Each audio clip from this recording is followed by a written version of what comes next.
Merci beaucoup, Laurence, de m'avoir invité dans ce séminaire.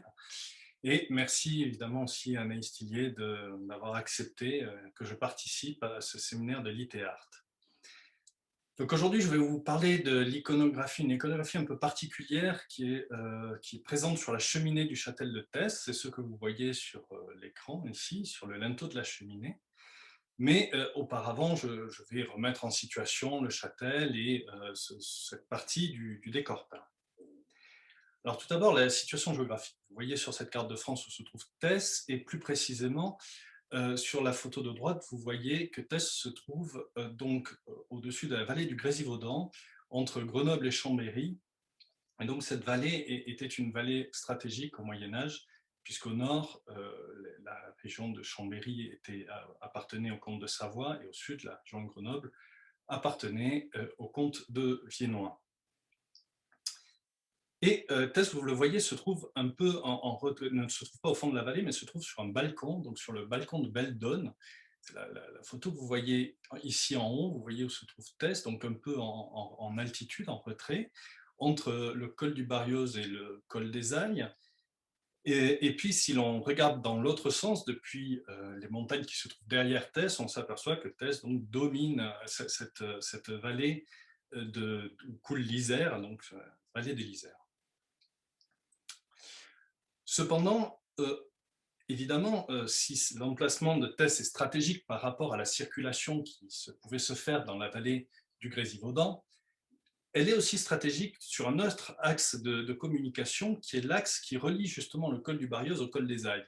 En effet, il faut savoir qu'au Moyen-Âge, l'Isère n'était pas encore aménagée, et donc il pouvait y avoir des crues, des débordements et des accès parfois difficiles dans la vallée, ce qui fait que les communications par les cols étaient sans doute plus fréquentes qu'aujourd'hui.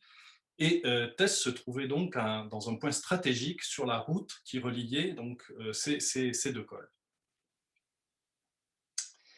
Alors pour rappeler un petit peu l'histoire de Thèse comment dire, va de pair avec l'histoire de Domaine et de la Pierre, puisqu'il s'agit de trois paroisses, on appelle ça trois mandements, ce sont des groupes territoriaux qui sont parfois, souvent dans les textes, qui sont traités ensemble. Et donc à la fin du Xe siècle, l'évêque de Grenoble offre les terres de Thèse, de Domaine et de la Pierre à Rodolphe Hénard, et ce Rodolphe construit un castrum, nous disent les textes, c'est-à-dire un château. Et la famille Hénard va rester seigneur de Thèse jusqu'en 1246, les années 1246-1247, moment auquel Pierre Hénard va échanger les terres de Thèse avec le devin Guigues VII de Viennois. Il va échanger ces terres contre d'autres terres qui se trouvent dans la vallée du Drac, plus loin. Donc il quitte Thèse. Puis donc les comtes de Viennois vont rester propriétaires de Thèse en 1282. Alors tout d'abord, en juin 1282, il y a un moment important qui est une alliance entre Béatrice de Faucigny, qui était la régente du Viennois, donc la veuve de Guigues VII et la mère de Jean Ier, et donc une alliance entre Béatrice et Amédée II de Genève contre la Savoie, contre Philippe de Savoie. Puis, au mois de septembre de la même année, Jean Ier de Viennois va léguer les terres de Thèse à Amédée II de Genève. En réalité, Jean Ier, qui est le fils de Béatrice de Faucigny, est alors âgé de 18 ans et fait une très mauvaise chute de cheval. Et il ne va pas mourir sur le coup, mais il va mourir quelques jours après. Et donc, il a le temps de rédiger un testament, peut-être un peu, comment dire, avec des indications peut-être un peu forcées de la part de sa mère, et en tout cas, il va léguer les terres de Thèse, Domaine et la Pierre à Amédée II de Genève. Donc, voici le contexte historique. Et donc, si on traduit ça sur une carte, on voit donc l'étendue du comte de Savoie, très puissant, et on comprend tout de suite pourquoi le dauphin, le comte de Viennois, s'est allié au comté de Genève pour essayer de prendre en tenaille la Savoie. Et donc, vous voyez en bas de la carte, donc cette petite tache rouge sur laquelle se trouve Thèse, c'était un moyen pour les comtes de Genève aussi de se trouver de l'autre côté de la Savoie et d'essayer de prendre en tenaille le comte de Savoie. Alors maintenant, si on s'intéresse plus particulièrement à Châtel, sa situation sur Tess, vous voyez que le bourg se trouve tout à fait à gauche sur cette image, et il faut savoir que le village de Tess, il y a le bourg, mais la commune aujourd'hui, vous voyez, le bourg est tout petit, la commune compte 2000 habitants, c'est-à-dire c'est une commune qui est très étendue, et la paroisse au Moyen-Âge devait être aussi assez étendue, puisque quand on regarde les recensements, on s'aperçoit qu'il y avait une population vraiment importante.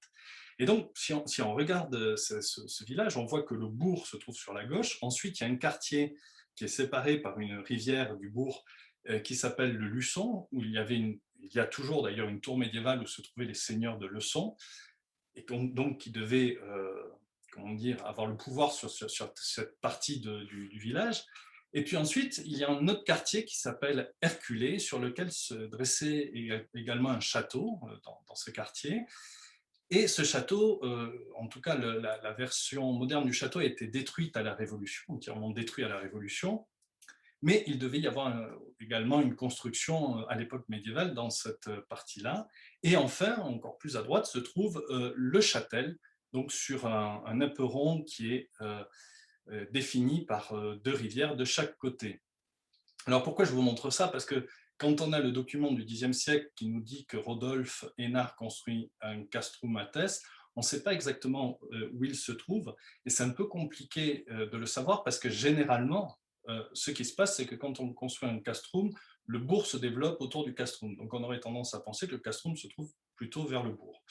Pourtant, quand on regarde une photo aérienne de l'esplanade sur laquelle se trouve le châtel, on s'aperçoit donc que cette grande langue de terre est définie par deux rivières, que c'est vers le haut de cette partie de cette langue de terre a été aménagée.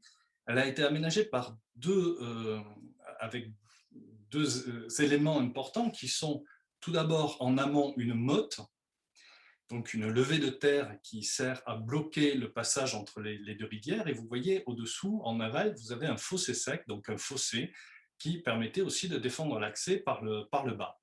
Évidemment, quand on voit une motte, on pense tout de suite évidemment aux mottes féodales et donc au Xe, XIe siècle, et il est facile de faire le lien et de dire mais finalement c'est sur cette motte qu'a été construit le castrum de Rodolphe. Cependant, on s'est aperçu, les archéologues se sont aperçus que, notamment, plus particulièrement dans la région, en Rhône-Alpes et en Genevois aussi, il y avait des châteaux du XIIIe, XIVe siècle qui étaient dans une situation tout à fait comparable ici au Châtel et qui étaient également défendus par une motte qui avait été construite au XIIIe, voire au XIVe siècle. Donc, il est tout à fait possible que cette motte ne soit pas du Xe siècle, mais soit du XIIIe, et date de la fin du XIIIe, et date de la construction du châtel qui est ici indiqué par maison forte. Donc, pourquoi je dis cela? Parce qu'aujourd'hui, on ne sait pas exactement où se trouve ce castrum, et il faudrait évidemment faire des fouilles archéologiques sur la motte pour voir s'il y a des traces d'une occupation remontant au Xe siècle. Alors voici ce bâtiment du Châtel. Comme vous voyez, j'ai parlé de maison forte auparavant parce que, si vous voulez, quand on voit ce bâtiment, il n'a pas vraiment les caractéristiques habituelles d'un château, et c'est plutôt une sorte de grosse bâtisse qui est divisée en deux parties, comme on va le voir. Alors, ce que l'on peut constater quand on regarde ce bâtiment, c'est tout d'abord qu'il y a des portes aujourd'hui qui donnent dans le vide. Et puis, on constate autre chose, il y a aussi des empochements de poutres, c'est-à-dire des trous où se trouvaient des poutres et qui correspondaient à des niveaux donc, de plancher, ce qui montre qu'il y a des volumes qui ont disparu. Ensuite, quand on regarde ce bâtiment, on s'aperçoit qu'il y a le côté qui donne sur l'esplanade, et c'est la photo de gauche, il n'y a pas d'ouverture, ou des ouvertures qui sont très petites, et en revanche, le côté qui donne sur le fossé sec, qui est mieux défendu, est ouvert par trois grandes fenêtres, ces trois grandes fenêtres qui vont éclairer la salle de réception peinte dont nous allons reparler tout à l'heure. Le châtel est composé de deux bâtiments. Vous voyez en rouge le premier bâtiment qui a été construit dans les années 1280 et le deuxième bâtiment qui a été construit dans les années 1320-1330. On le sait parce qu'on a fait des analyses dendrochronologiques, c'est-à-dire on a analysé les bois qui avaient servi à construire les planchers et les plafonds de ces deux bâtiments. Et dans le bâtiment 1, on a identifié notamment un arbre qui avait été coupé en 1279 et un autre qui avait été coupé dans automne-hiver 1282-1283. Et donc le deuxième bâtiment vient s'accoler au premier bâtiment environ 50 ans plus tard. Voici donc à quoi ressemblait le premier bâtiment avant que ne soit construit le second bâtiment. Vous voyez un escalier extérieur qui mène à une porte, et cette porte est la porte d'entrée de la salle de réception. Et puis en bas, au rez-de-chaussée, vous voyez deux autres portes. Alors, je vais vous montrer à quoi ressemble le bâtiment dans son ensemble. Voilà, là on fait le tour, les trois grandes fenêtres, derrière les latrines dont je vais reparler, et puis voilà, on revient devant. Et dans un deuxième temps a été construit d'abord le second bâtiment avec un premier étage. Et apparemment, ça a été une étape de construction qui a été maintenue pendant un certain temps ainsi. Et ce sont les analyses récentes que mon ami archéologue Lei Wang a pu faire en étudiant le bâtiment 2 qui ont mené à ces résultats. Bon, je ne vais pas m'attarder sur les détails qui ont permis de comprendre cela, mais en tout cas, on a une première étape dans le bâtiment 2, puis une deuxième étape qui est l'étape finale qui fait en fait qui donne un second étage au bâtiment 2. Et puis, voilà, donc ça donne un ensemble extrêmement imposant, très haut.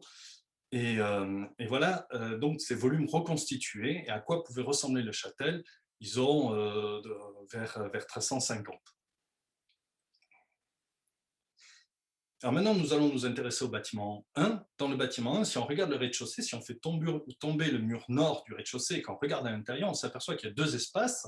Il y a un premier espace, je pense que vous voyez ma flèche ici à gauche, qui est un espace avec très peu d'aménagement. Il y a juste un tout petit soupirail qui donne à l'extérieur et qui est alors beaucoup plus grand à l'intérieur qu'à l'extérieur, mais on voit, ça c'est pour donner un caractère défensif à cette entrée, à cette baie dans laquelle on ne peut pas rentrer. Puis un deuxième espace qui, lui, est doté d'une fenêtre beaucoup plus grande. Alors là, on est du côté du ravin, on tombe sur le ruisseau, côté ravin, donc il n'y a pas de passage, donc c'est beaucoup mieux défendu. Et puis on voit dans le fond, ici, une cheminée. Et donc, on peut supposer que cet espace, qui est aussi plus grand, était plutôt un espace réservé à donc un espace de vie et sans doute une cuisine, alors que cet espace était sans doute plutôt un espace de stockage, on peut supposer. Ensuite, quand on rajoute l'étage, donc voici l'étage, on a à l'étage une très grande salle d'un seul volume, qui est une salle de réception, voilà, vous voyez, dotée d'une cheminée, d'un lavabo et de latrines, je vais y revenir. Et puis vous voyez à droite le dessin en transparence, avec donc les deux niveaux de rez-de-chaussée, cet escalier qui mène à l'entrée du premier étage, et puis un dernier niveau, ici, un niveau avec des grandes ouvertures, dont on ne sait pas très bien à quoi il sert, qui est assez fréquent dans les maisons fortes de la région, hein. Mais on a en tout cas un problème d'interprétation concernant l'accès à ce niveau-là. Alors, quand on rentre dans la salle, voici ce que l'on voit. On voit cette grande salle avec un décor peint absolument impressionnant. Voici cette photo panoramique qui vous montre donc sur la droite la cheminée que nous avons vue. Dans le fond, vous apercevez ici un lavabo. Et sur la gauche, les trois grandes fenêtres que je vous ai montrées sur les différentes photos antérieures. Et puis, quand on regarde de l'autre côté, on voit bon, à nouveau à droite les trois grandes fenêtres, à gauche à nouveau la cheminée, et au fond, vous voyez une porte ici qui donnait sur les latrines. Donc vous voyez qu'il y avait plusieurs éléments de confort, un lavabo, des latrines, une cheminée, des fenêtres, donc un éclairage important. Je vous montre ici ces latrines. Donc à l'extérieur, on les repère assez bien par la présence de deux corbeaux qui soutenaient donc la cabine en bois qui servait aux latrines. Et puis sur la gauche, vous voyez la porte. Alors pourquoi je vous montre un détail de la porte des latrines? Tout simplement parce que si vous regardez bien, vous verrez qu'il y a encore des traces de peinture dessus qui continuent le décor des murs, ce qui veut dire que cette porte est en place depuis les années 1280, c'est-à-dire que on a peint le décor sur les murs, sur la porte, et c'est la porte d'origine. Elle n'a jamais été changée, ce qui est absolument exceptionnel. Et puis, quand on regarde de plus près ce lavabo monumental, comme vous le voyez, on s'aperçoit que dans le fond, vous voyez ce grand triangle de couleur plus sombre, il y a certains endroits où il y a des taches blanches.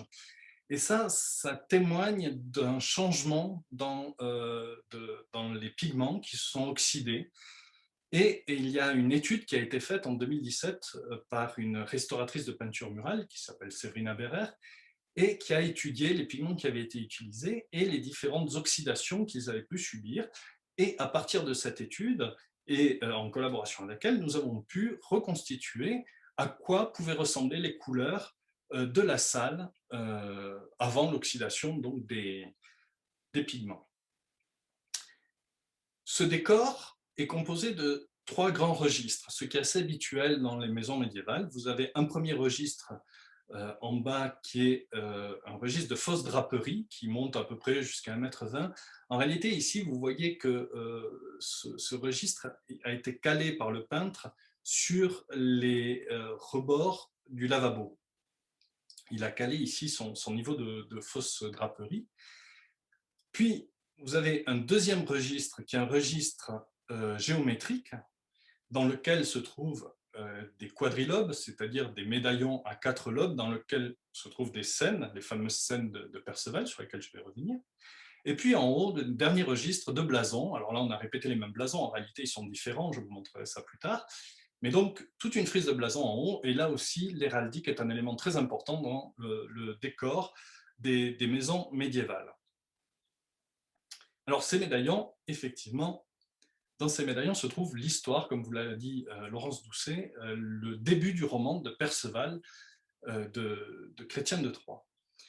C'est assez intéressant de voir ça, puisque en réalité, il s'agit de la seule représentation au monde, en peinture murale médiévale, de la représentation du roman dans la version de Chrétien de Troyes.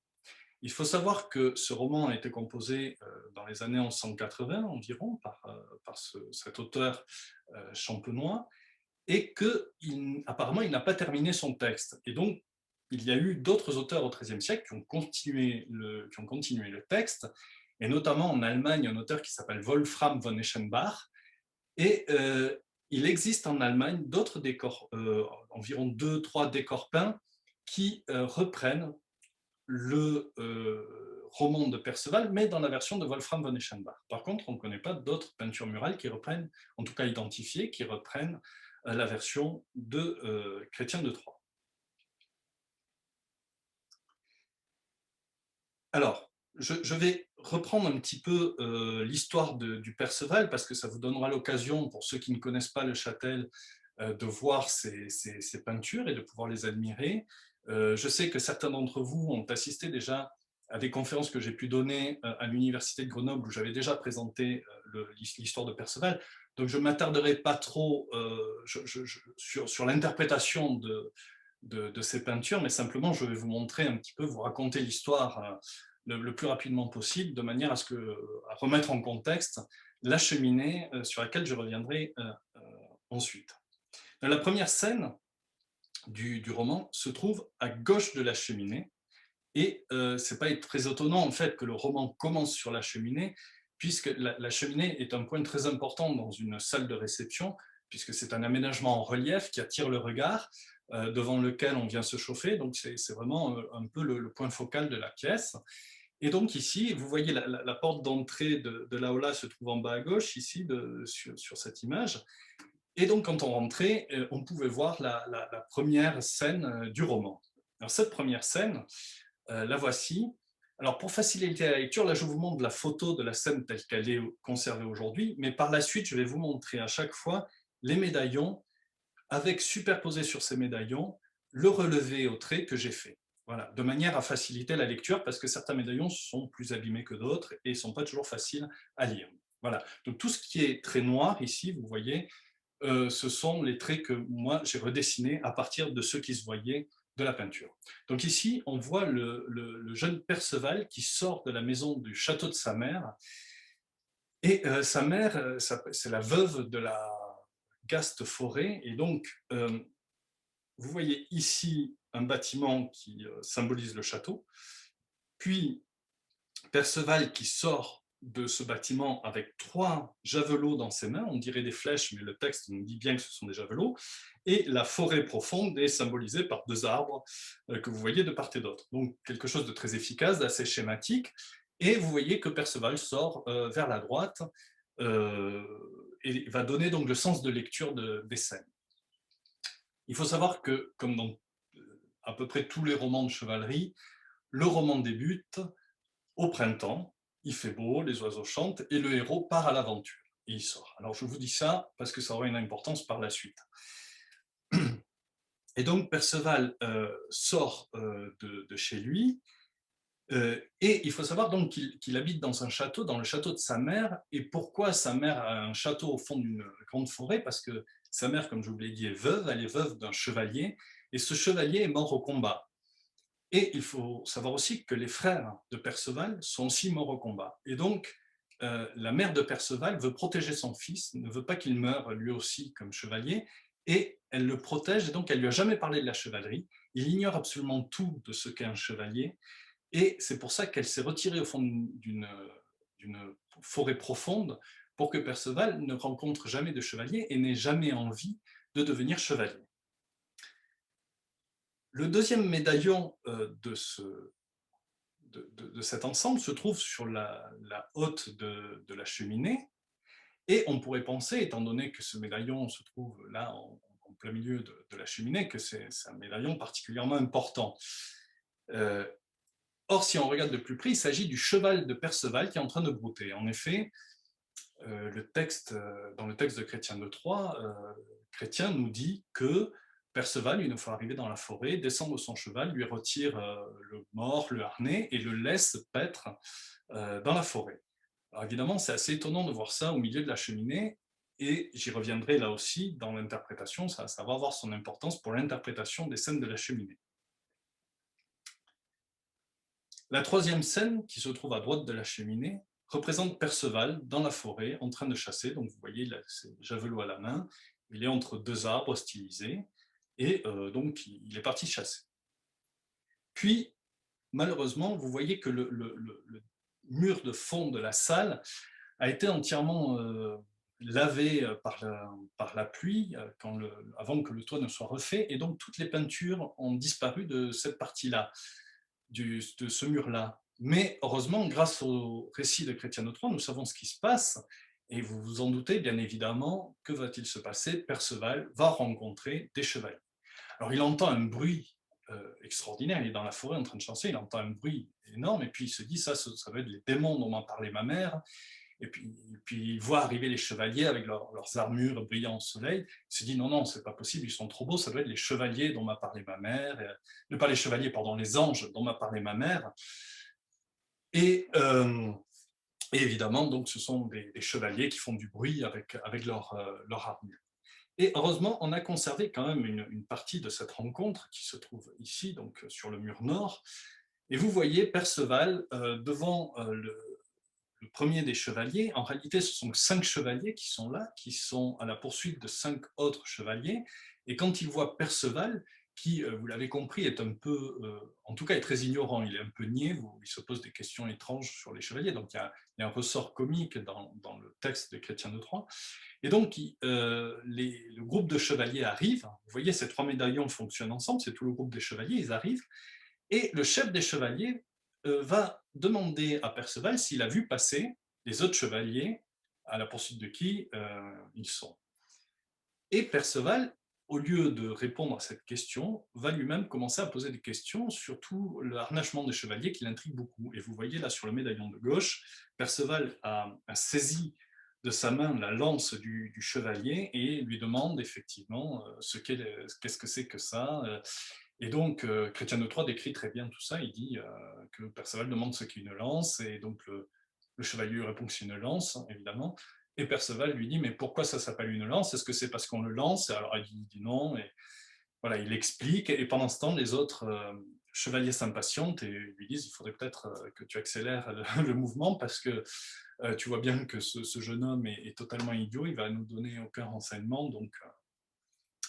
Et donc, on a encore un autre médaillon qui fait partie toujours de la même scène, où Perceval continue ses questions, et là, il pose des questions, vous voyez, relatives à l'écu, donc au bouclier du chevalier. Et le chevalier va lui répondre, etc. Et puis, une fois qu'il a posé toutes ces questions, il va enfin répondre à la question du chef des chevaliers. Il va lui dire, écoutez, moi je ne sais pas, je n'ai pas vu passer les 5 autres chevaliers, mais en revanche, les herscheurs de ma mère qui se trouvent dans la montagne doivent les avoir vus passer. Et alors là, ce sont ces deux scènes qui se trouvent ici. Vous voyez à gauche la montagne stylisée, avec le champ rectangulaire au centre stylisé, et puis après, le médaillon suivant, c'est comme un zoom sur le champ, dans lequel on voit les cornes là, des bœufs qui tirent à la herse, et puis un petit personnage qui est le petit paysan avec son bâton qui fait avancer les bœufs. Et donc, Perceval les mène voir ces herscheurs qui vont donner le renseignement, qui sont effrayés de voir Perceval arriver avec des chevaliers, parce qu'ils savent que la mère ne voulait pas que Perceval voie des chevaliers. Et ils donnent les renseignements, et puis le groupe de chevaliers continue. Et Perceval, lui, va rentrer voir sa mère, donc ce sont les deux derniers médaillons du premier registre. Il va voir sa mère, donc vous le voyez sur la gauche sur son cheval, en train de saluer sa mère qui est là à droite, donc la tête était là avec les bras tendus vers l'avant, qui l'accueille, et elle l'accueille, et Perceval lui dit, voilà, je veux devenir chevalier, on m'a dit qu'il fallait que j'aille à la cour du roi Arthur pour être chevalier, et donc sa mère est désespérée, mais elle va quand même, de toute façon, elle va essayer de le retenir, mais elle n'y arrivera pas, et donc avant qu'il parte, elle va lui confectionner un habit en cuir de cerf, et puis elle va lui donner un certain nombre de conseils pour le voyage.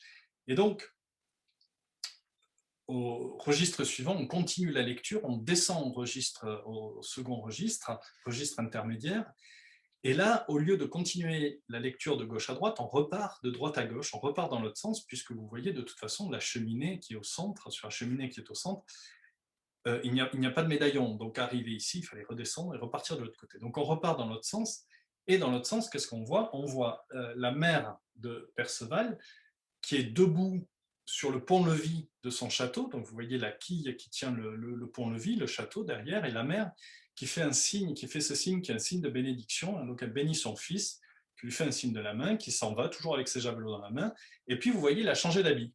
Il a un habit rouge qui correspond à l'habit en cuir de cerf que lui a confectionné donc sa mère. Et ça, c'est assez intéressant parce que vous verrez que à chaque fois qu'on change de registre, Perceval change d'habit. Et cela montre aussi l'évolution du personnage, son évolution vers la chevalerie petit à petit, puisqu'au premier registre, il est ignorant de tout, il ne connaît pas les chevaliers, et là, maintenant, il sait qu'il existe de chevaliers, et il va partir donc à la cour du roi.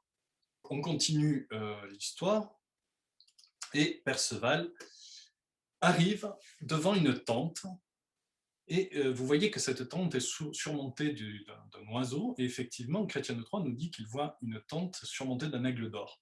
Et vous voyez Perceval qui fait à nouveau le même signe que sa mère, il fait comme un signe de bénédiction, mais là c'est sans doute pour faire le signe de croix. Et pourquoi? Parce qu'en réalité, sa mère lui a donné comme conseil de, surtout s'il voyait une église ou un monastère, de rentrer prier. Et quand il voit la tente, il croit que c'est une église, et donc il fait le signe de croix. Et ça permet au peintre de montrer la confusion de Perceval, pensant que c'est une église. Puis il va s'approcher, il s'aperçoit évidemment que ce n'est pas une église. Dedans, il y a une jeune fille qui est là, qui est toute seule, qui est l'amante du chevalier jaloux. Donc, je vais passer assez rapidement, mais il va lui arracher un baiser, il lui arrache sa bague, il se conduit comme une brute avec elle, et puis il s'en va. Il s'en va, et il va rencontrer un chevalier très important, qui est le chevalier Vermeil. Alors vous voyez à gauche, il est un petit peu déformé, pour la simple et bonne raison que, comme vous avez pu le voir, c'est le médaillon qui se trouve ici dans la fenêtre, donc c'est pour ça que vous le voyez un peu déformé. Et donc ce chevalier Vermeil, vous voyez, il tient dans la main, il tient une coupe. Et c'est ce qui le caractérise parce que ce chevalier vermeil vient de la cour du roi Arthur, où il a volé la coupe. Et enfin, il a pris la coupe au roi Arthur et il lui a lancé un défi en lui disant qu'il réclamait un certain nombre de terres. Il lui a dit bah, si ces terres sont à toi, viens récupérer cette coupe. Perceval lui demande donc où se trouve la cour du roi Arthur. Le chevalier vermeil lui indique où se trouve la cour. Et Perceval va continuer, mais évidemment, il nous manque tous les épisodes de la cour du roi Arthur, puisqu'il se trouvait sur le mur du fond, qui a disparu. Mais on sait ce qui se passe, puisque Perceval, une fois arrivé à la cour du roi Arthur, rentre dans la salle de banquet avec son cheval. Il vient se planter devant le roi Arthur et il lui demande de le faire chevalier. Donc Arthur lui explique qu'évidemment il pourra le faire, mais pas tout de suite, qu'il faut attendre un peu. Et Perceval insiste beaucoup, il lui dit « mais je veux devenir chevalier, et puis je veux devenir chevalier avec les armes du chevalier très beau que j'ai vu à l'extérieur, donc du chevalier vermeil ». Et là, le roi est assez embêté, mais il y a un personnage qui prend la parole, qui est un personnage négatif en général dans les romans arthuriens, qui est le sénéchal Queux. Et ce sénéchal est un personnage qui parle toujours trop vite et de manière emportée, et qui est souvent de mauvais conseils. Et là, il dit à Perceval, bah, écoute, c'est pas un problème si tu veux être chevalier avec les armes du chevalier vermeil, elles sont à toi, il te suffit d'aller les chercher et d'aller les gagner. Et donc Perceval quitte la salle de banquet. Le roi Arthur reproche évidemment au sénéchal d'avoir agi ainsi, et il lui dit « tu vois bien que ce jeune homme est totalement inexpérimenté, il va se faire massacrer par le chevalier vermeil ». Et Perceval donc repart à la rencontre du chevalier vermeil, le retrouve et lui dit le roi Arthur m'a donné tes armes, donc tout ton équipement, il faut que tu me les donnes. Alors évidemment, le chevalier, voyant ce jeune homme, ce jeune freluquet lui dire ça, est très, comment dire, rigole un petit peu, puis en fait, il prend ça prend ça un peu mal quand même, et il lui donne un grand coup du plat de sa lance, du bois de la lance, sur les épaules de Perceval pour l'assommer. Il ne veut pas le tuer parce qu'il voit bien qu'il n'est pas du tout chevalier, et donc il l'assomme, mais Perceval, effectivement, est un peu étourdi sur le coup, mais il est surtout très fâché. Et donc il va prendre un de ses javelots, il va le lancer vers le chevalier vermeil, et il va l'atteindre dans la visière du homme. Le javelot va rentrer, lui traverse l'œil, rentre dans la tête et tue le chevalier vermeil sur le coup. Et donc, la scène suivante que l'on va voir, c'est une scène dans laquelle Perceval récupère les armes du chevalier vermeil. Alors c'est la scène que vous voyez ici à gauche, vous voyez Perceval toujours avec son habit rouge, et qui est en train de tirer sur les manches de l'habit du chevalier vermeil, dont on voit la cotte de maille ici stylisée. Vous voyez le bouclier qui est posé à terre, vous voyez la coupe ici derrière, posée sur le rocher, et puis un petit personnage ici, qui est Yvonnet. Yvonnet, c'est un jeune page de la cour du roi, qui a suivi Perceval pour savoir ce qui allait se passer, et qui ici va l'aider à revêtir les armes du chevalier vermeil. Donc vous voyez, là encore, on change de registre, et Perceval change de costume, et puis il revêt ce costume, mais vous voyez qu'il a toujours derrière, alors c'est très effacé ici, mais on voit bien les oreilles qui sortent, qui sont les oreilles de cet habit, et donc il va avoir un habit un peu mixte avec l'habit en cuir de cerf et par-dessus la cotte de maille, parce qu'il n'a pas voulu prendre la chemise en soie du chevalier, parce que par ignorance, il pense que c'est quelque chose qui ne vaut rien, parce que c'est très fin. Et voilà. Et donc Perceval va remettre la coupe à Yvonnet et va lui dire d'aller la rapporter au roi Arthur. Puis, euh, puis Perceval continue son périple. Donc là encore, on a le mur qui est effacé, mais on a une scène qui est importante, qui est cette scène ici, où l'on voit donc Perceval qui arrive, en fait, qui rencontre un personnage qui est sur le pont-levis de son château et qui tient une baguette dans la main. Vous voyez ici cette baguette. Et ce personnage s'appelle Gornemante de Goort. Et c'est un seigneur qui le voit arriver et qui se demande un peu qui est ce personnage qui arrive avec ce vêtement très bizarre. Et il va l'éduquer dans la chevalerie, donc il lui propose de lui apprendre à se servir des armes, etc. Donc il va lui apprendre à se servir de la lance, de l'épée, à bien mettre son armure, et puis il va l'adouber. Il va l'adouber, et Perceval donc continue son périple, et il va arriver dans un château, qui est le château d'une jeune femme qui s'appelle Blanchefleur, et cette jeune femme est assiégée par un personnage qui s'appelle Clamadieu. Clamadieu a un sénéchal qui s'appelle Aguingueron, et donc les deux font le siège du château pour essayer de récupérer les terres de cette jeune femme sans défense. Et donc Perceval va passer la nuit au château, la jeune femme Blanchefleur va lui expliquer ses malheurs, et Perceval décide d'aller se battre contre Aguingueron et contre Clamadieu afin de récupérer les possessions de la jeune femme. Et ce que le peintre a représenté, ce sont les combats. Et vous voyez ici le combat, notamment le combat à l'épée. Vous voyez en deux phases, un premier combat où les personnages ont les épées, les boucliers, les hommes, et puis ensuite une deuxième phase où on voit bien les épées, mais les hommes et les boucliers ont été déposés. Ça correspond en fait à quelque chose d'assez fréquent dans les romans de chevalerie, où les combats durent très longtemps, et il y a plusieurs étapes. Ils commencent à cheval à la lance, après ils descendent, ils continuent à l'épée, puis ensuite ils font voler les boucliers et les hommes en éclats, et finalement ils finissent sans protection. Et donc Perceval réussit à vaincre Clamadieu et Aguingueron, et il les envoie se constituer prisonniers auprès du roi Arthur. Et ce sont les deux médaillons que vous voyez ici qui terminent le cycle. Et donc, on voit à droite le roi Arthur avec sa couronne, et puis à gauche les deux personnages, et vous voyez qu'il s'agit bien de cette scène parce que le personnage de devant tient dans la main son épée, et vous voyez le baudrier est délacé, il n'a pas l'épée autour de la taille, mais il est en train de la présenter au roi Arthur, c'est-à-dire il rend les armes, il est en train de se constituer prisonnier. Donc voilà pour l'histoire de Perceval. Vous voyez qu'il s'agit simplement du début du roman, mais de toute la formation, en fait, toute l'évolution de Perceval, depuis l'ignorance totale de la chevalerie jusqu'au comportement parfait de Perceval, qui, au lieu de tuer Aguingueron et Clamadieu, les fait prisonniers et les envoie auprès du roi Arthur.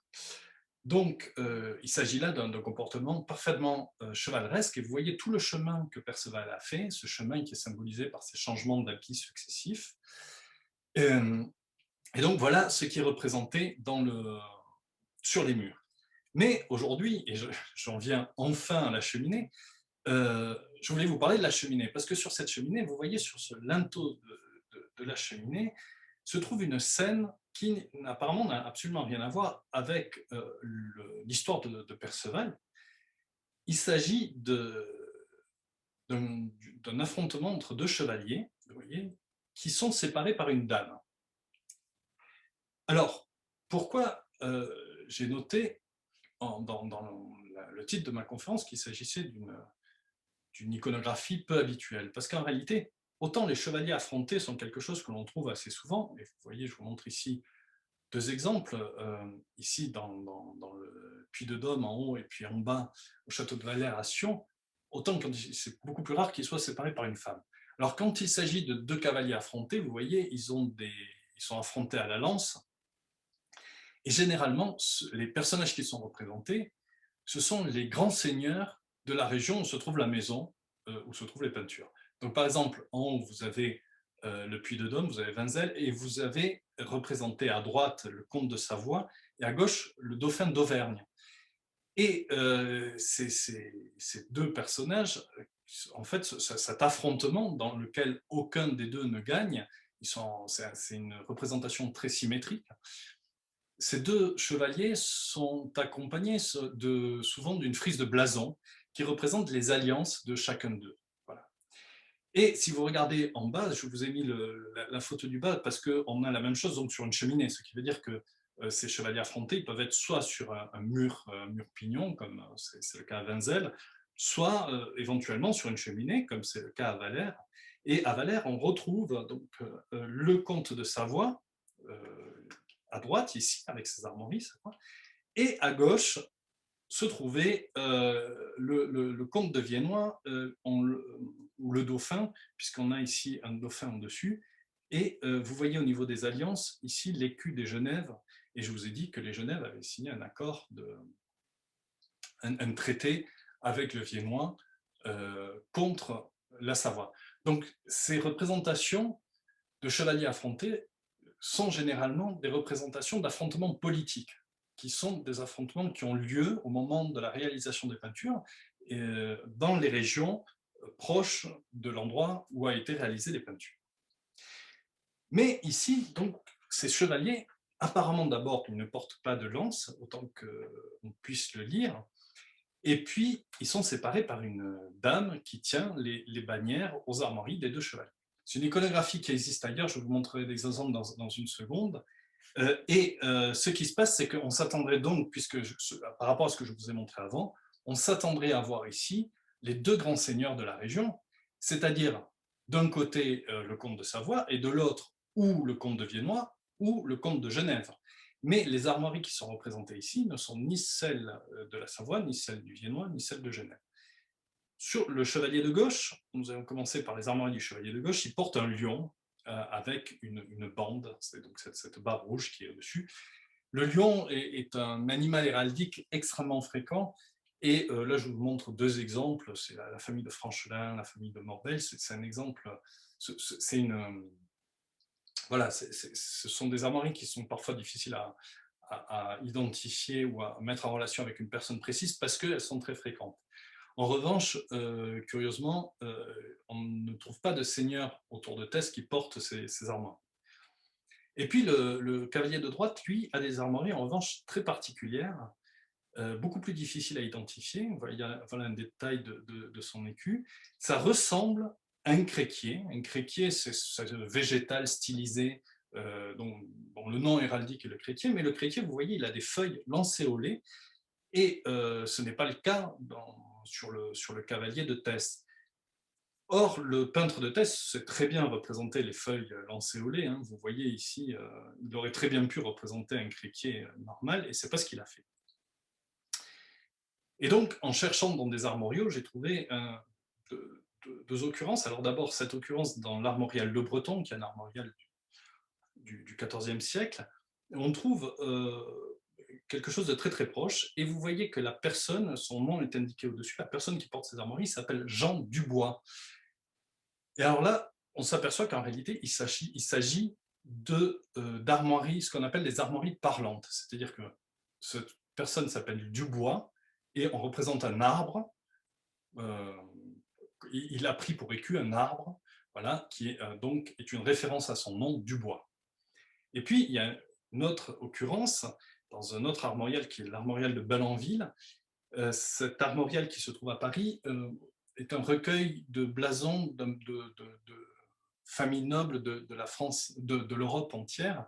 Et ici, c'est un personnage, donc c'est toujours le même système, vous avez le nom au-dessus du blason, et ce personnage s'appelle Eik, et il vient de Trèves, donc de l'Empire germanique. Or, Eik, en germain, c'est la même racine en fait que Auk en anglais, c'est le chêne. Une fois que l'on sait ça, on s'aperçoit qu'il pourrait bien s'agir d'une représentation d'un créquier à feuilles de chêne. Alors, on peut se dire, mais alors, qu'est-ce qui pourrait le confirmer? Ce qui peut le confirmer, c'est que si on revient sur l'ensemble du décor, on s'aperçoit que le cheval de Perceval, ce médaillon-là est placé juste au-dessus du chevalier qui porte donc ces armoiries étranges. Et si l'on regarde de plus près ce cheval, on s'aperçoit que juste derrière lui se dresse un arbre, et que cet arbre a bien des feuilles de chêne. Donc il s'agit d'un chêne. Ce qui confirme l'interprétation des armoiries du dessous. Cette iconographie avec la dame au centre, on la retrouve dans certains endroits, mais comme je vous l'ai dit, c'est assez rare. On le retrouve sur certains plafonds italiens. Ici, un plafond dans la ville d'Alba, en Italie, où vous voyez à nouveau que les deux cavaliers n'ont pas de lance dans la main. Hein, ils sont plutôt en train de se saluer, de désigner la dame. Et la dame tient donc des bannières. Malheureusement, cette peinture est trop abîmée pour que l'on puisse vérifier si les cavaliers portaient des armoiries qui étaient les mêmes que celles des bannières. Ça n'a pas l'air d'être évident ici. Voilà donc un exemple. Et en France, il existe évidemment un autre exemple très intéressant pour comparer avec Tess. C'est un exemple qui se trouve à Hérisson dans l'Allier. Alors je vous montre directement le relevé que j'en ai fait parce que c'est une peinture, une très belle peinture, mais malheureusement un petit peu effacée. Pour faciliter la lecture, je vous montre directement le relevé. Et vous voyez qu'on est dans le même type de représentation, avec deux cavaliers qui ne portent pas de lance, qui ont l'air de se saluer, et une dame au centre qui porte des bannières. Et alors, autant le chevalier de droite, les armoiries sont à peu près illisibles, donc c'est difficile de voir si la bannière correspond aux armoiries du chevalier, mais à gauche, par contre, on a les armoiries du duché de Bourgogne. Ces armoiries sont reprises sur l'étendard que la jeune femme porte dans sa main droite, donc du côté du cavalier portant les armoiries de Bourgogne, ici à gauche. Et je vous fais remarquer au passage que ce combat de cavalier est doublé, pas au-dessus, pas dans un second registre, par un combat d'êtres fabuleux, donc un sagittaire à gauche, un centaure avec un arc qui tire sur un autre personnage hybride à corps humain et le haut du corps est humain et le bas du corps est entre un serpent étrange. Voilà. Et c'est pas si rare de voir que le combat des chevaliers est redoublé par un autre combat ou par l'opposition d'animaux réels ou fabuleux. J'y reviendrai dans le cas de Tess. Mais surtout, ce qui est intéressant pour l'interprétation de la peinture du linteau de la grande salle du Châtel de Tess, c'est cette enluminure. Cette enluminure est tirée du psautier de Guy-Louis de Boileau. C'est un manuscrit qui a été réalisé à Arras vers le milieu du XIIIe siècle. Et ce qui est très intéressant, c'est que cette dame noble, on connaît un peu son histoire. On sait qu'elle était mariée à Jean de Neuville-Vitas, et on connaît les armoiries de l'un et de l'autre, et il se trouve que le chevalier qui se trouve à gauche sur votre image, ici, porte les armoiries de Guy-Louis de Boileau, de la dame, et le chevalier qui se trouve à droite, ici, porte les armoiries du mari de Jean de Neuville. Donc vous voyez ici que c'est une enluminure clé extrêmement intéressante, puisque les cavaliers qui sont ici affrontés, en réalité, représentent une alliance. C'est-à-dire, ils représentent l'alliance et le mariage, l'alliance matrimoniale entre la famille de Neuville et la famille de Boileau, et donc ce mariage entre Guy Louis et Jean de Neuville. Je vous fais remarquer pour la suite de l'interprétation que derrière la représentation du mari se trouve un beau dragon, hein, un petit clin d'œil, on y reviendra tout à l'heure. Alors évidemment, ici on se demande qu'en est-il dans le cas de Tess et pourquoi, comment peut-on interpréter une joute en termes d'alliance matrimoniale? Alors, pour comprendre cela, il faut rentrer un petit peu dans l'étude des enluminures, des marges à drôlerie des manuscrits gothiques, et puis aussi des fabliaux érotiques. Alors ça, j'avais mis le mot érotique dans mon titre, c'était pas seulement du racolage, vous allez voir que cette partie de mon exposé va être assez intéressante de ce point de vue-là. Donc, ici, vous voyez à gauche une femme avec sa coiffe qui est en train d'attaquer un homme, donc une joute dans laquelle la femme tient une quenouille et elle attaque un homme sans défense puisqu'il n'a pas de lance, rien du tout, et qui fait un signe de la main qui a l'air de demander merci. Voilà, donc là on a clairement une sorte de parodie de la joute amoureuse.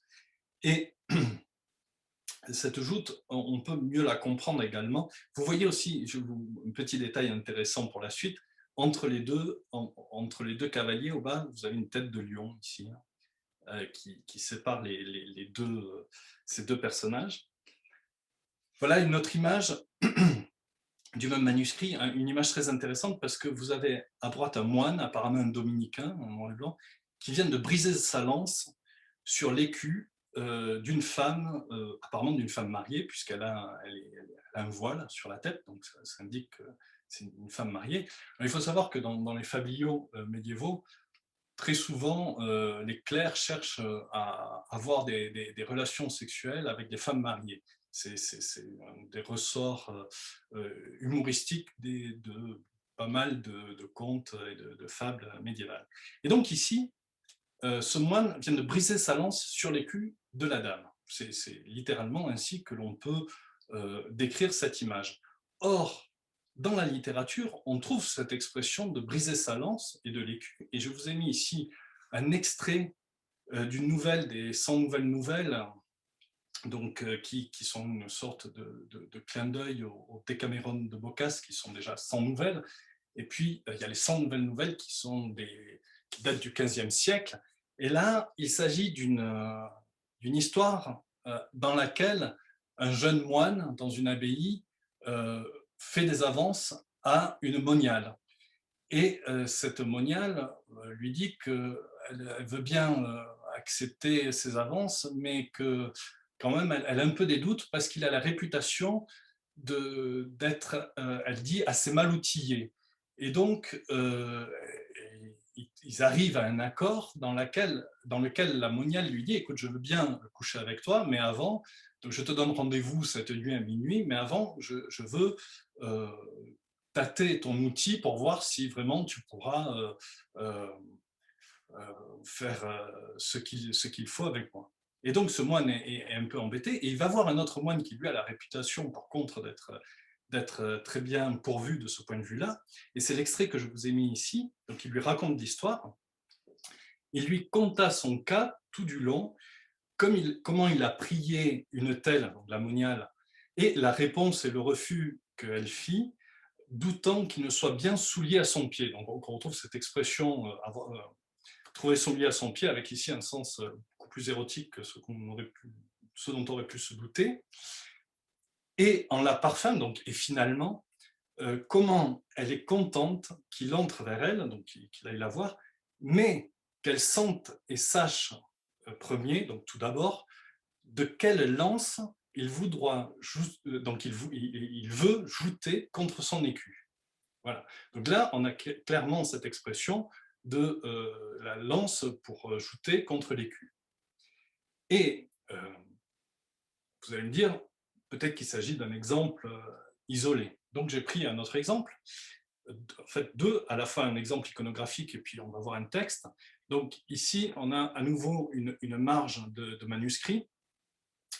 Toujours, on est dans le dernier quart du XIIIe siècle. J'ai essayé de choisir autant que faire se peut des exemples qui étaient contemporains du Châtel et du décor du Châtel, de manière à ce que l'interprétation soit conséquente. Et donc, vous voyez que on a donc un couple d'amants sur la droite, avec la dame tient dans sa main une couronne de fleurs. C'est quelque chose qui est très fréquent en fait dans les scènes courtoises. La dame donne une couronne de fleurs à l'amant. Et puis elle tient dans l'autre main sans doute une flèche pour transpercer le cœur de l'amant. Donc elle fait un geste qui est en général le geste que fait le dieu amour, qui est représenté avec des flèches qu'il lance dans le cœur des amants. Et l'amant est agenouillé devant elle, les mains jointes en signe d'hommage. C'est le signe de l'hommage féodal qui est reproduit dans les scènes d'amants, de rencontres amoureuses. Et vous voyez que cette femme a une robe avec un blason et que cet écu est placé très curieusement au niveau de son sexe. Voilà. Et donc, l'extrait que je vous ai choisi ici, c'est une autre des 100 nouvelles nouvelles, dans laquelle une jeune fille vient de se marier, et donc sa mère lui donne tout un tas de conseils pour la nuit de noces. Et là, l'extrait que je vous donne, c'est l'extrait dans le moment où après le banquet, les deux époux se retrouvent seuls dans la chambre. Et donc le texte nous dit: le mari monte sur le lit et se joint au plus près de sa dame des noces, de l'épousée, la lance au poing et lui présente la bataille. À l'approche de la barrière, alors la barrière, effectivement, il faut savoir que dans les joutes, en général, les chevaliers peuvent être séparés par une barrière. À l'approche de la barrière, où l'escarmouche se devait faire, la dame prit et empoigna cette lance, droite et raide, comme un cornet de vacher, donc une corne pour sonner, une corne de vacher. et tantôt et aussitôt qu'elle la sentit ainsi, dure et de grosseur très bonne, elle fut bien ébahie et commença à s'écrier très fort en disant que son écu n'était pas assez puissant pour recevoir ni soutenir les orients d'un si gros fût. Quelque devoir que notre mari pût faire, il ne put trouver la manière d'être reçu dans cette joute. Donc vous voyez là comment la joute est vraiment utilisée comme métaphore sexuelle, métaphore érotique et métaphore amoureuse. Et donc, par extension, on comprend pourquoi, de manière euh, plus, comment dire, plus cachée, elle représente aussi une alliance matrimoniale. Si l'on revient à notre scène du châtel de Thèse, on peut donc se penser qu'il s'agit d'une alliance. Mais le problème qu'il y a, comme je vous ai dit tout à l'heure, c'est que les armoiries qui sont portées par les deux chevaliers ne sont pas reconnaissables dans les armoriaux locaux et ne correspondent pas à des personnes, à des nobles de la région. Et donc, si ce n'est pas le cas, c'est probablement parce que ces armoiries sont des armoiries symboliques. De la même manière que la joute représentée est une scène métaphorique, de la même manière, ces blasons peuvent être symboliques. Alors dans ce cas-là, qu'est-ce qu'ils représentent? Je suppose que vous vous en doutez déjà un petit peu, mais d'un côté, nous avions vu qu'il y avait un chêne et de l'autre côté, un lion. Donc nous allons commenter ces deux objets. Le chêne, tout d'abord. Alors, le chêne, évidemment, il a la réputation d'être dur, solide, pérenne, mais aussi il a une réputation de fertilité. Cette réputation, bon, par exemple, dans la Bible, vous avez la fameuse scène d'Abraham au chêne de Mambré. Donc, je vous rappelle un petit peu l'histoire. C'est le moment où Abraham a une vision, il a une vision divine, il a trois personnages viennent le voir, et en fait, c'est Dieu qui apparaît sous la forme de trois anges, en quelque sorte. Et, euh, Dieu va lui annoncer que sa femme Sarah va enfanter. Et vous voyez sur la droite de l'image, dans la tente, se trouve Sarah qui sourit. Et effectivement, la Bible nous dit que quand elle entend cette prédiction, Sarah rigole bien parce qu'elle est très vieille et qu'elle n'est plus en âge d'enfanter. Et Abraham non plus, d'ailleurs, vous le voyez, il est représenté avec sa barbe de patriarche. Donc les deux sont un couple déjà âgé et ils ne sont plus fertiles. Et miraculeusement, Dieu va les rendre à nouveau fertiles. Donc là, vous voyez comment le chêne qui se trouve au milieu de l'enluminure est associé à la fertilité d'Abraham. Évidemment, cette fertilité est liée en grande partie au fruit même du chêne, le gland, qui en latin se dit glans, et qui déjà, donc, dans l'Antiquité en latin, désigne à la fois le fruit du chêne et l'extrémité du sexe masculin, comme c'est encore le cas aujourd'hui en français. Donc on a ici quelque chose qui est très clair. Et alors, voilà ce qu'on peut trouver également comme dans les représentations médiévales. Je vous montre ici un coffret en bois. C'est une scène qui existe par ailleurs en peinture murale et en enluminure, qui est assez particulière aussi et qui montre, je suis peut-être en train de détruire tous vos préjugés sur le Moyen-Âge, mais le Moyen-Âge n'est absolument pas une période prude. Hein. On a une image qui a été totalement faussée par le 19e siècle. Et ici, nous avons une femme qui est devant un arbre couvert de pénis, de sexe masculin, et elle est en train de les cueillir. Et si vous regardez, derrière elle se trouve un autre arbre, et cet arbre a des feuilles dentelées, exactement comme les feuilles du chêne. Il serait bien probable qu'il s'agisse d'un chêne, et donc ces deux arbres sont mis ici en parallèle. Et puis le chêne, on le retrouve, par exemple, dans certaines enluminures, comme ici, les généalogies du roi de France, et vous voyez que les rois sont représentés sur une grande tige de chêne, avec, on reconnaît bien le chêne à ses feuilles et à ses fruits. Et donc là aussi, la fertilité est représentée à travers cet arbre.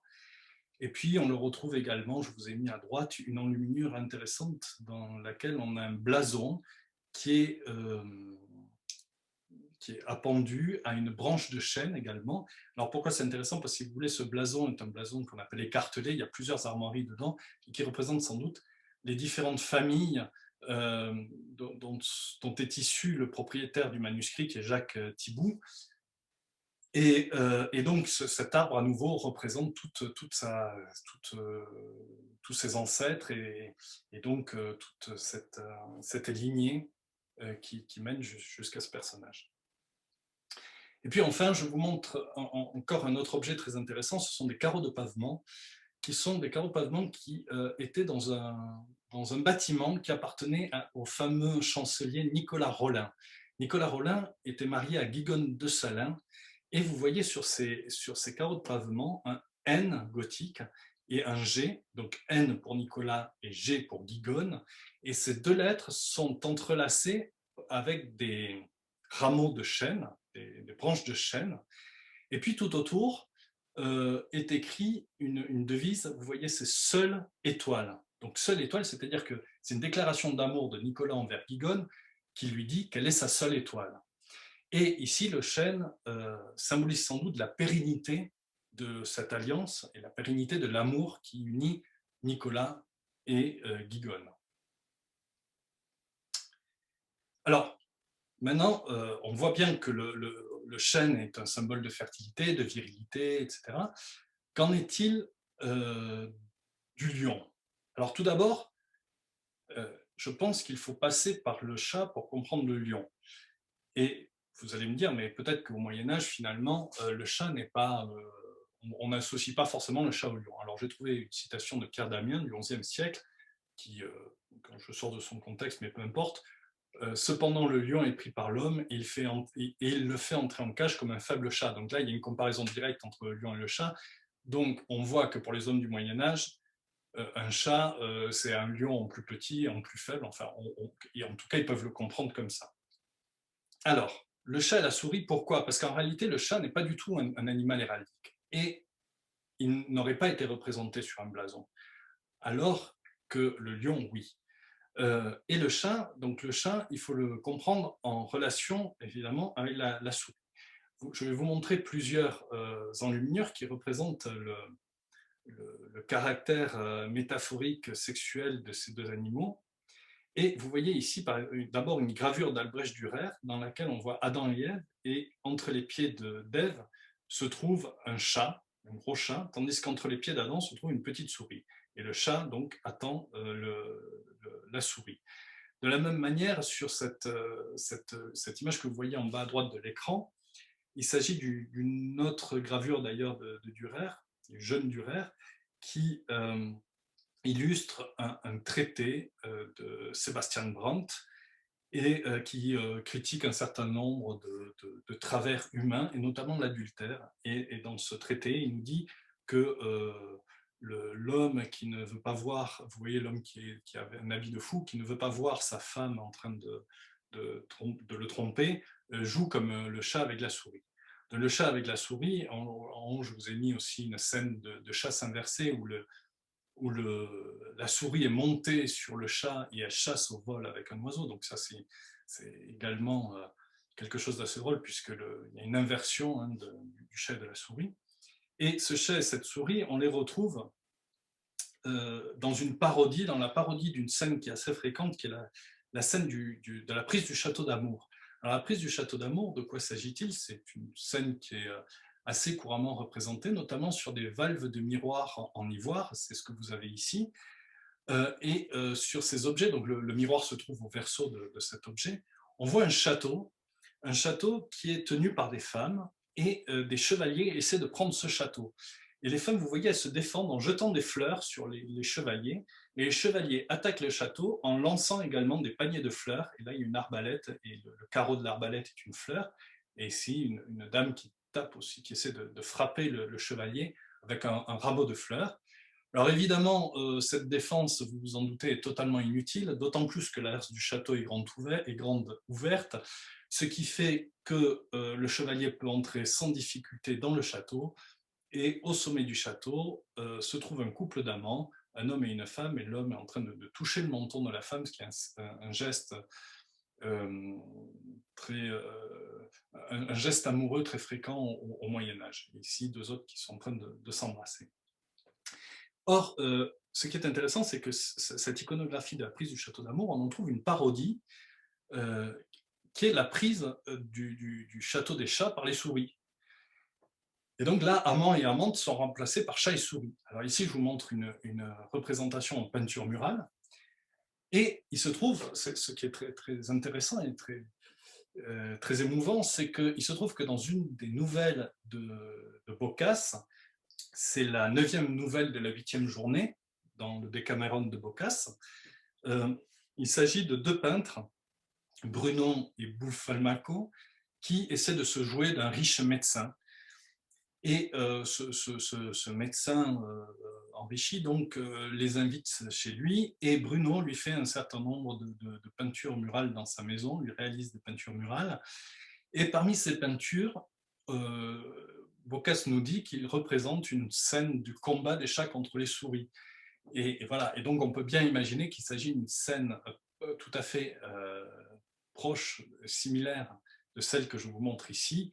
Et dans le cas de Boccace, Bruno et les deux peintres sont en train clairement de se moquer du médecin. Et voilà, donc tout simplement parce que la scène qu'il aurait dû représenter était sans doute la prise du château d'Amour, et puis en fait il représente une parodie de cette scène. Alors venons-en au lion, puisque je considère que, si vous voulez, le chat est une sorte de... que la symbolique du chat peut être projetée sur le lion. Mais finalement, qu'est-ce qui me le dit?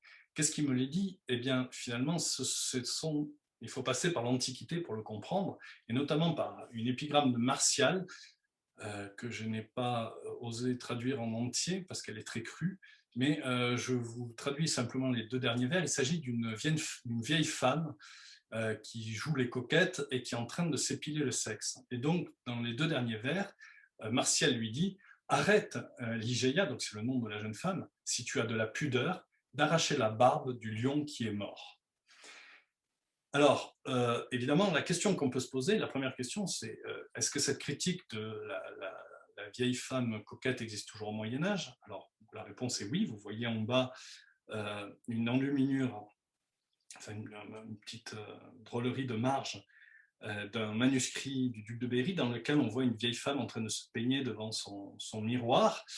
Et la deuxième question est de savoir est-ce que, disons, l'entretien des poils pubiens existe également au Moyen-Âge? Et la réponse est également oui, puisque nous avons des représentations sur des plafonds peints, ici à Lagrasse, de scènes, donc là c'est pas de l'épilation, mais c'est du rasage voilà, donc du sexe féminin. Donc voilà, on peut très bien transposer finalement ce que raconte Martial dans son épigramme au Moyen-Âge.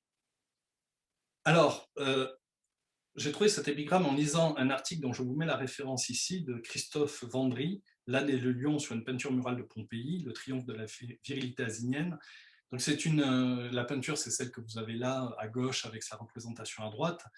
Le but de Christophe Vendry dans cet article est plutôt de montrer vous voyez la victoire en train de couronner l'âne comme animal de la virilité, mais il parle du lion puisque finalement il pense que cette peinture se trouvait à l'entrée d'un lupanar, et donc que ici, si le lion représente le mâle, si l'âne représente la virilité, le lion, bien que ce soit un animal masculin, représenterait ici plutôt la féminité. Alors, si on en vient au Moyen-Âge, on revient au Moyen-Âge, il y a quand même un certain nombre d'enluminures qui nous mettent la puce à l'oreille et qui nous permettent de voir que le lion est toujours un symbole sexuel, de la même manière que le chat. Vous voyez ici à gauche une enluminure dans laquelle on a un couple d'amants, et l'homme est en train d'offrir une bague à sa dame. Et vous voyez que cette scène en haut est redoublée en bas par une deuxième scène. Sous l'homme se trouve une petite souris qui sort de son terrier, et à gauche, sous la femme, se trouve un gros chat qui attend de manger la souris. Donc là encore, on est toujours dans le même type de vocabulaire. Et puis, ce qui est surtout intéressant dans cette enluminure, c'est que derrière la femme se trouve cet être étrange qui est constitué de deux jambes entre lesquelles surgit une tête de lion avec sa crinière hérissée sur le haut de la tête. Donc ça, c'est vraiment intéressant parce que finalement, c'est le côté, la crinière du lion, le côté poilu du lion qui évidemment permettent la métaphore, puisqu'on trouve des enluminures comme celle-ci à droite, où une femme nue est sur les épaules d'un être monstrueux à tête rouge et vous voyez aussi très, très velu. Donc il y a toujours ce jeu comique assez typique de l'humour médiéval. Mais on trouve aussi des représentations encore plus directes dans lesquelles des femmes chevauchent des lions. Et ici, vous avez donc cette femme en train de chevaucher un lion, et vous voyez un homme qui est apparemment nu et simplement drapé d'un léger voile, qui tient un bâton dans sa main et qui surtout tient le lion il lui a mis un mors et donc il maîtrise le lion. Mais ce qui est intéressant, c'est que la position et l'habit du personnage rappellent une autre iconographie, qui est l'iconographie de l'insensé du psaume 52 des psaumes de David, dans lequel ce personnage de l'insensé est toujours représenté effectivement nu, légèrement drapé, et avec un bâton dans la main. Et donc, je pense que là, cette enluminure que l'on voit à droite essaie de montrer que l'homme qui pense avoir dominé le lion se trompe et est un fou.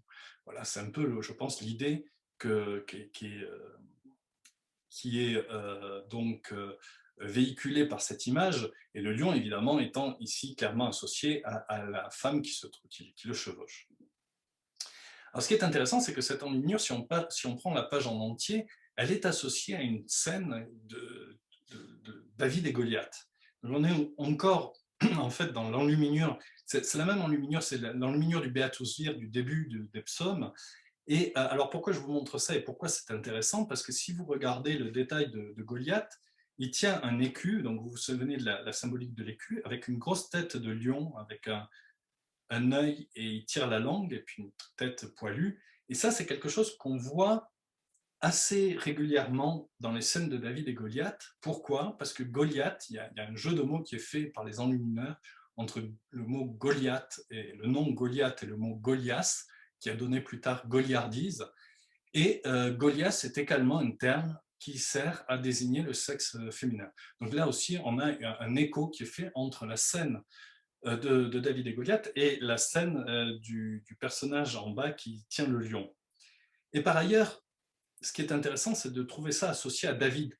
Parce que finalement, David, qu'est-ce qui caractérise David? Et en tout cas, c'est ce que pensent apparemment les enlumineurs, c'est l'inceste de David avec Bethsabée. Donc c'est ce que vous voyez toujours sur la même... En fait, c'est toujours la lettre B du Beatus Vir que vous voyez à gauche sur le psautier de Saint-Louis. Et dans cette enluminure, vous voyez David dans sa tour en train de regarder Bethsabée qui est nue en train de se baigner avec ses suivantes. Et vous remarquez d'ailleurs que dans les volutes de cette lettre B se trouve une petite tête un peu folle entre des feuilles de chêne, agrémentées de glands. Donc là aussi, c'est assez intéressant de voir ce végétal associé à cette scène qui est la scène qui va donner, en fait, qui va donner lieu à l'inceste, en fait, au fait que David va piquer la femme du chevalier Uri et donc va donc voilà, avoir des relations sexuelles avec Bethsabée. Et puis à droite, je vous montre une autre enluminure toujours des psaumes de David. Alors là, c'est intéressant, c'est l'onction de David, hein, mais associé à l'image de David, vous voyez un couple d'amants avec la femme qui est en train de jeter un bouquet de fleurs sur l'amant qui est en prière. Donc là, on a un écho qui est fait donc à la scène de la prise du château d'Amour. Et en parallèle, ici, vous voyez toujours un homme en train d'essayer de maîtriser le lion. Donc il a attaché un lion qui tire la langue, donc il l'a attaché par le cou, il tient une massue dans la main, et donc cet enluminure, et puis à côté une femme à tête de dragon qui est en face d'un lion. Donc là, vous voyez qu'il y a tout un jeu qui se met en place avec ces lions qui sont mis en parallèle avec des scènes courtoises. Et puis une dernière image de la femme et du lion, c'est cette sculpture de la cathédrale de Rouen. C'est une sculpture qui est sur un pinacle de la cathédrale, hein, elle est un petit peu cachée tout de même, mais c'est une femme nue qui chevauche un lion, elle le chevauche à l'envers, vous voyez, mais c'est quand même assez intéressant parce que vous la voyez en train de lever sa jambe, et puis effectivement le lion est associé à son entrejambe. Maintenant, si l'on reprend, vous voyez, le contexte général de la cheminée, euh, qu'est-ce que l'on peut dire? On peut dire aussi que sur la haute de la cheminée se trouvent ces deux scènes du Perceval. Donc on a vu que le cheval avec le chêne était mis en relation avec le chevalier aux armes, au chêne, mais on peut aller un peu plus loin. En effet, tout d'abord, Perceval, je vous ai dit, il part de chez lui au moment du printemps. Et ça, c'est assez intéressant parce que le printemps, c'est le moment où la sève remonte et c'est le moment des aventures amoureuses également. Si vous regardez par exemple les, euh, les occupations des mois de l'année, vous savez, ces scènes qui sont représentées souvent sur les cathédrales ou dans des manuscrits enluminés, souvent au printemps est associé le départ à la chasse, et souvent en couple, souvent de manière amoureuse en fait. Donc il y a ce lien entre printemps et amour qui se fait régulièrement. Et quant au cheval, alors c'est assez intéressant ce cheval de Perceval qui est en train de brouter, parce que je vous ai dit qu'on lui avait donné une importance toute particulière, et c'est peut-être là, en fait, ce médaillon est peut-être la clé d'interprétation de l'ensemble, parce que vous avez vu déjà que le chêne permettait de confirmer qu'il s'agissait bien d'un chêne sur les armoiries. Et maintenant, le cheval en train de brouter rappelle quand même deux fabliaux, enfin un fabliau érotique qui existe dans plusieurs versions. Je vous montre ici deux des multiples manuscrits de ces fabliaux, dont le titre est parfois, donc à gauche vous voyez c'est de la pucelle qui abreuva le poulain, et à droite c'est d'une pucelle qui ne pouvait ouïr parler de foutre qu'elle ne se pâma. Donc elle ne pouvait pas en entendre parler sans s'évanouir. Et ce fabliau est très intéressant parce que c'est un fabliau dans lequel effectivement on a une jeune femme qui ne peut pas entendre parler de choses sexuelles, elle ne supporte pas.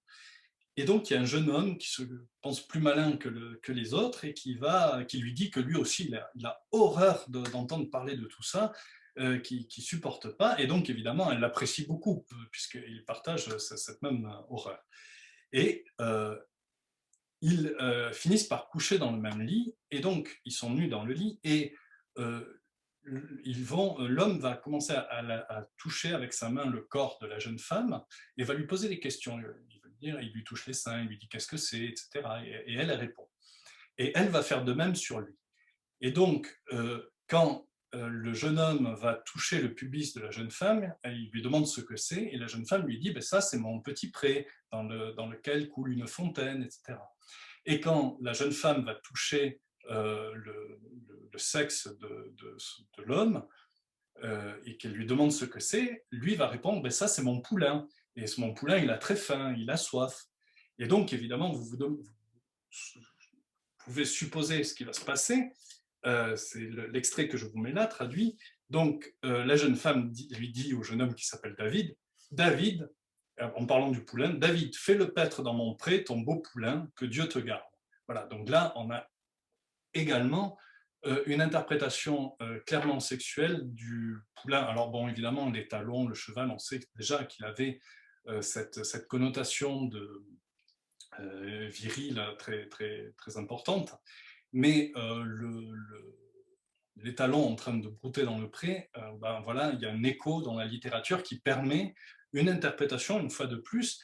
Tout cela est très bien dissimulé hein, au Châtel, mais il faut penser que les gens qui voyaient cette peinture et qui connaissaient ces textes-là et qui connaissait les autres images que je vous ai montrées avant, pouvait relativement facilement interpréter ce qu'il voyait. Une dernière chose liée à la cheminée, c'est que la cheminée, surtout à Thèse, donc en montagne, et au XIVe siècle, disons, elle devait être allumée à peu près 6 mois dans l'année, parce qu'il ne devait pas faire très chaud quand même. Et là, je vous montre une des enluminures célèbres des très riches heures du duc de Berry.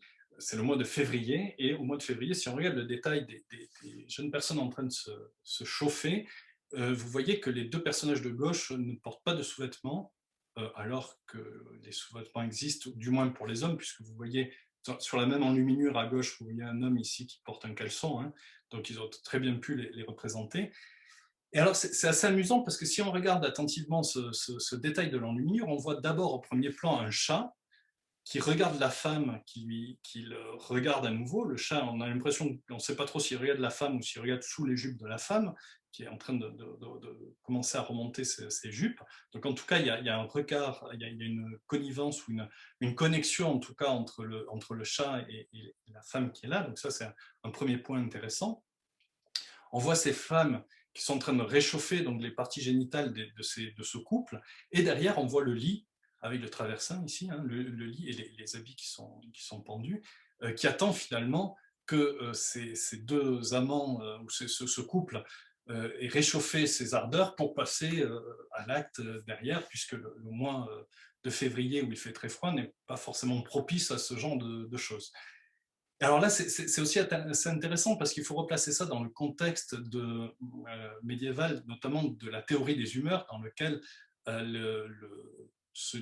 comment dire, vous avez l'humeur sanguine, et l'humeur sanguine, c'est celle qui est liée à l'élément feu, et le feu, et donc et les gens sanguins sont réputés être plus fertiles et avoir une plus grande propension euh, à l'acte sexuel. Donc, tout ça, le fait que tout ça soit représenté en plus sur la cheminée peut avoir aussi, comment dire, être un facteur qui augmente en fait cette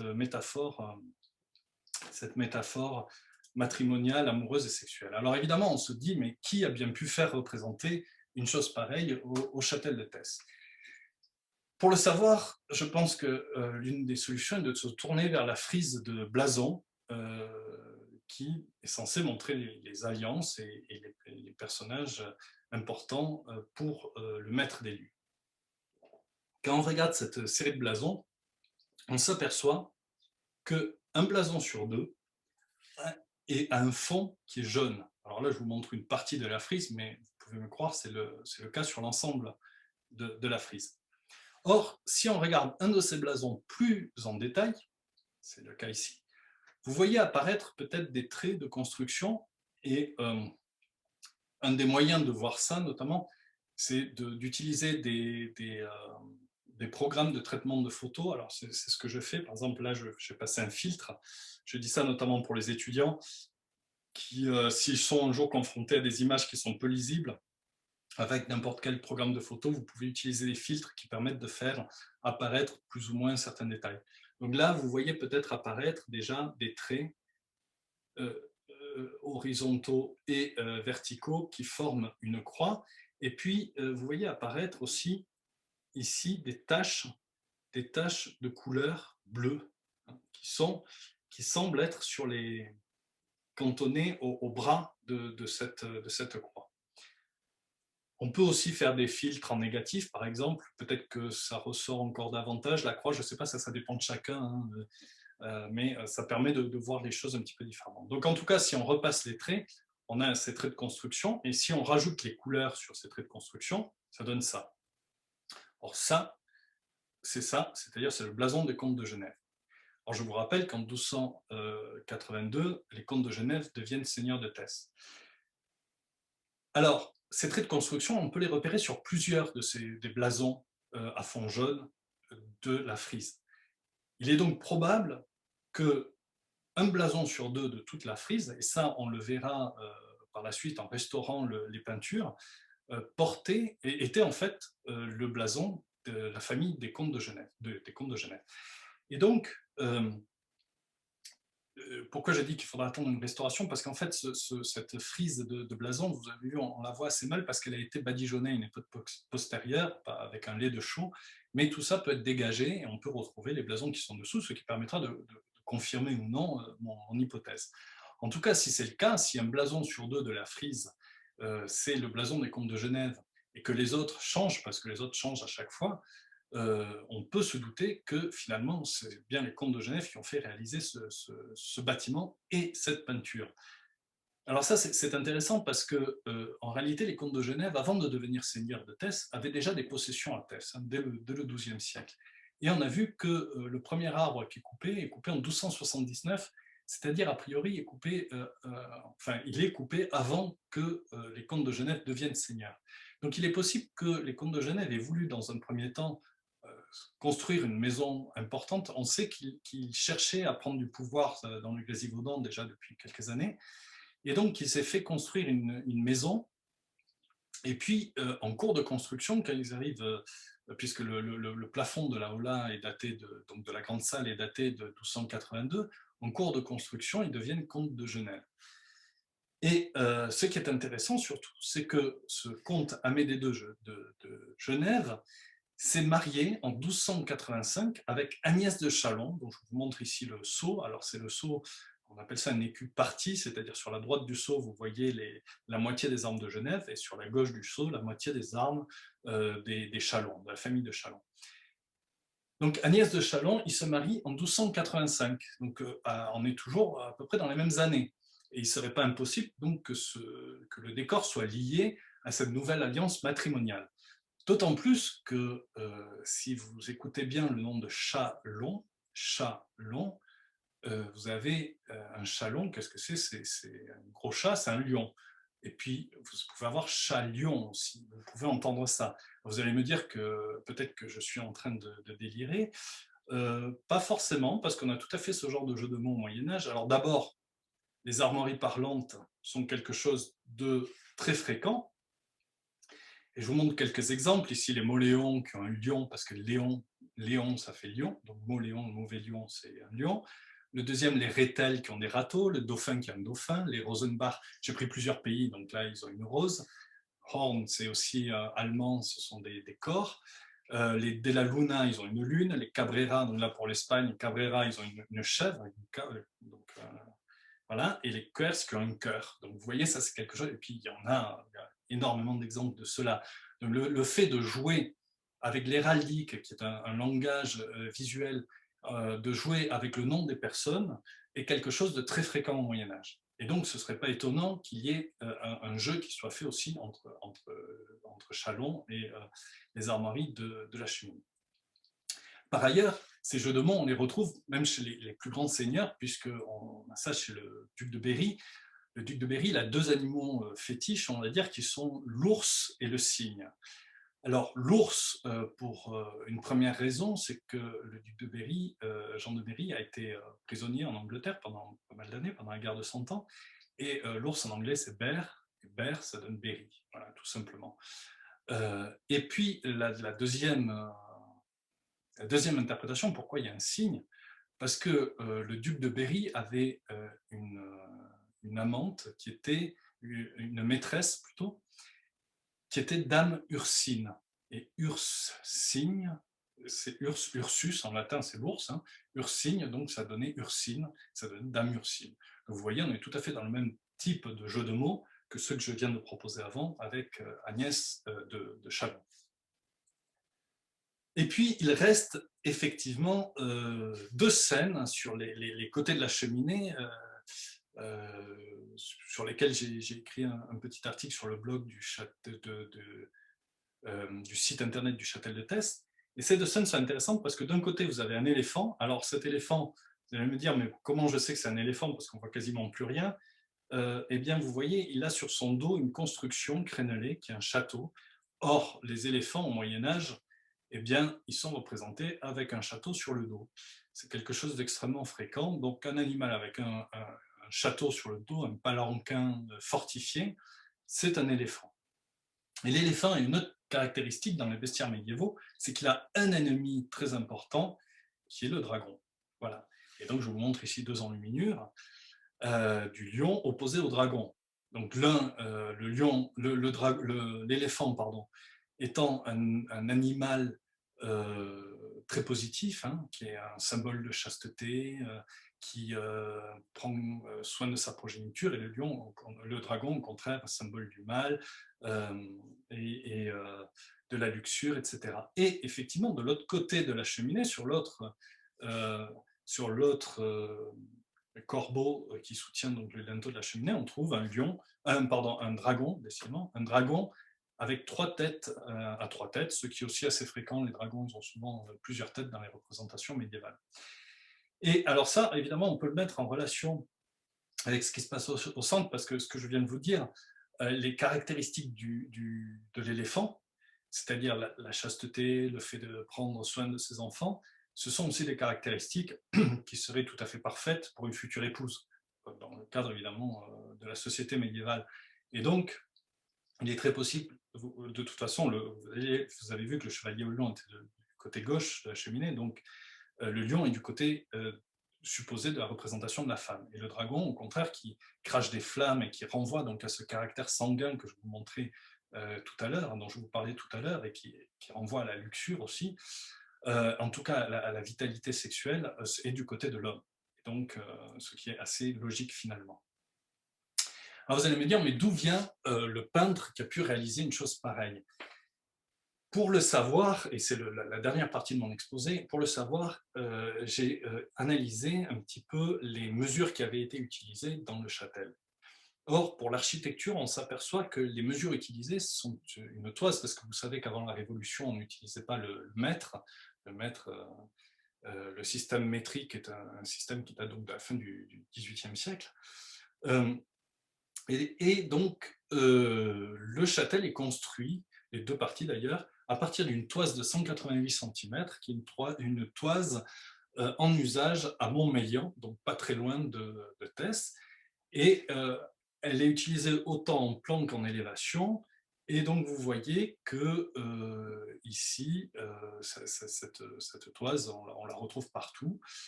Et ça permet de voir que finalement l'architecte est sans doute un architecte qui a été pris dans le vivier local, puisqu'il utilise des mesures locales. En revanche, quand on regarde le décor, et si on fait un zoom dans ce décor et qu'on regarde la construction géométrique du décor, on s'aperçoit que ce décor est construit à partir de cercles, et ces cercles, quand on les mesure, ils font tous plus ou moins de manière assez proche et parfois de manière très exacte 24,8 cm. Et ça correspond à une autre mesure qui est l'empan, qui correspond en fait à la paume de la main. Et cet empan est utilisé non pas ici, mais plus au nord, dans le nord de la France, mais jusqu'en Champagne et en Bourgogne. Et donc cet empan, on va le retrouver, il est utilisé pour dessiner les quadrilobes, mais il est utilisé aussi dans toute la construction, dans toute la géométrie du décor. C'est-à-dire, vous voyez, il y a 6 empans qui font le côté d'un des grands carrés du décor. Cette mesure est utilisée notamment en Bourgogne. Et Agnès de Chalon, je n'ai pas précisé, mais c'est Chalon-sur-Saône. Ce n'est pas Chalon-en-Champagne, c'est Chalon-sur-Saône. C'est la Bourgogne, justement. Et ça, c'est aussi un élément qui est tout à fait intéressant, puisque on sait qu'au Moyen-Âge, les femmes ont un rôle important dans les commandes artistiques.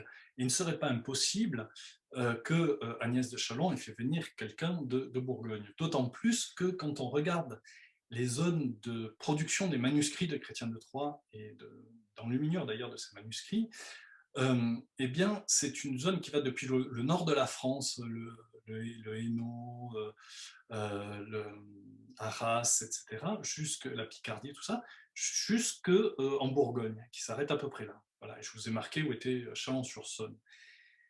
Or, le problème qu'il y a, c'est qu'il y a très peu de manuscrits. On pourrait se dire, finalement, ce décor est copié sur un manuscrit enluminé. Mais ce n'est pas le cas, parce que d'abord, il y a très peu il n'y a que 11 manuscrits enluminés de Chrétien de Troyes, et il n'y en a que 5 de Perceval. Et vous voyez, je vous en montre un ici à gauche, ce sont des enluminures qui sont d'une qualité assez relative, en général. Mais ce qui est intéressant tout de même, c'est qu'on peut imaginer que le peintre est venu d'une zone qui était une zone de production des manuscrits de Perceval, ce qui pourrait expliquer pourquoi il connaît si bien cette histoire. Et surtout, il est possible que ce peintre ait été aussi un enlumineur. C'est pas totalement impossible, parce que notamment le choix des quadrilobes du petit format euh, pour représenter les différentes scènes pourrait être aussi un élément allant dans ce sens-là. Donc voilà en tout cas une possibilité. Donc voilà ce qu'on peut dire sur ce décor. Vous voyez qu'il s'agit d'un décor particulièrement exceptionnel, un décor qui met en scène en fait qui renvoie, disons, à tout un imaginaire et à tout un réseau de métaphores qui pourtant sont bien connues au Moyen-Âge. Alors évidemment, la difficulté pour nous aujourd'hui, c'est de se retrouver tout ce langage symbolique, toutes ces allusions qui pouvaient être, qui étaient peut-être évidentes à cette époque-là, en tout cas qui pouvaient être lisibles et qui ne le sont plus aujourd'hui. Et ça, c'est quelque chose vraiment de complexe à réaliser. Et il faut faire appel, comme vous l'avez vu, à différentes disciplines, à la fois à la littérature, à la fois à l'héraldique, à l'histoire, bien sûr, et évidemment à l'histoire de l'art, à l'iconographie, de manière à pouvoir décrypter ce genre de scènes particulièrement étranges, enfin, étranges quand on essaie de les comprendre finalement, et qui, au premier abord, semble simple, et puis qui finalement cache un sens, un second degré de lecture qui est très intéressant et qui renvoie donc à des alliances matrimoniales et à tout l'univers chevaleresque. Et puis, je terminerai mon exposé en vous rappelant qu'il existe un site internet du Châtel de Thèse, voilà la page, que vous pouvez aller consulter si vous voulez d'autres informations, d'autres photographies, sur lequel se trouve un blog sur lequel je publie aussi des articles régulièrement. Et si ce décor vous a plu, et si vous pensez comme moi qu'il s'agit d'un décor exceptionnel. Alors, je vous ai mis à droite l'adresse, hein, www.chateldethèse.com.